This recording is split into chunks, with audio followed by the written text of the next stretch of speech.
Hey guys, it's Sue. Welcome back to the channel, and if you're brand new here, consider subscribing. I do Sims 4, Animal Crossing, and any kind of general gaming content. And hit that like button below, it really helps me out. Today I'm building a Victorian using the Paranormal Stuff Pack, which I absolutely love. They have been killing it with expansions lately. I have loved basically every single one for the last year, so that's awesome. I decided to do kind of a New Orleans themed Victorian build. I looked up real estate in New Orleans and I knew I wanted it to be a Victorian just because I love Victorians, like I'm a sucker for them. And you know, when I think of a haunted house, it's kind of the style, and then of course the style of the stuff pack is kind of New Orleans themed. So I looked up Victorians in New Orleans, and the front of this build, the shape of the front of the build is based off of a real house that's for sale in New Orleans, and it's a lot of money. It's a lot of money. It was like $5 million or something. It was much bigger than this. I ended up looking at the pictures later on, like after I had built this, because I'm like, how is that house like $5 million? Well, when you went to the back, there was like a courtyard with a pool. It was like a whole thing. So anyway, I based the front only off of this, and the color scheme and the sides and the back and the inside is all from my own brain. It is a haunted house residential. If you wanted to use this and did not want it to be haunted, you could just change it to a normal residential house. I am continuing my little experiment here to see if you guys prefer this, but I will continue to do intros on my speed builds when I can, and then I will cut in if I have anything interesting to say. Right now, not much else to say, so I'm going to let you enjoy the spooky music that I picked out. So enjoy!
So as you can see, I ended up changing the color scheme, but I actually wanted to pop in right now to tell you what I was going for with the landscaping. I wanted it to look overgrown and a little quirky, but not like completely like dead or like just completely messy. Like I just wanted it to look like, you know, like maybe an old lady lived here and she was a little bit weird and didn't really keep up her yard very well. So that's kind of what I was going for there. And then there was one other thing. Oh, when you see me like placing the tree and checking, that's just me making sure the tree is not going to block the thumbnail, because somehow we still can't pick out our own thumbnails, which is completely insane when you're on the Sims 4 gallery I'm talking about. So anyway, back to the music.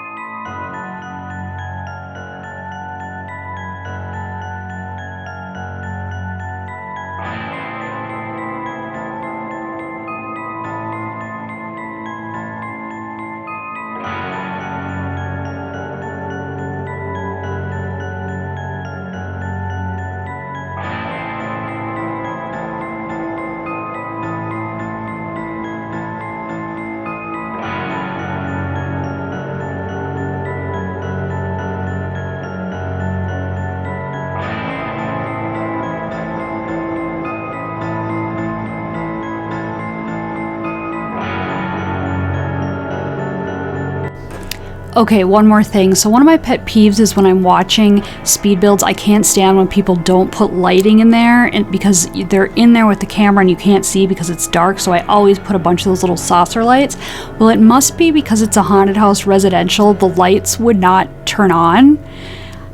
It was very strange. I think it has something to do with it being a haunted house. And so, like, you know, when I would add a light, the light would be on, but then when I would play test something and my playtester sim would be in there, the light would like turn on when he was in the room and then turn off, and then it wouldn't turn back on again. So I think it has something to do with it being haunted. So sometimes you're going to see that it's dark. It's not because my sim didn't pay the bills, and it's not because I have low production quality. Okay, yeah, I have low production quality. But not when it comes to lighting. Okay, back to the music.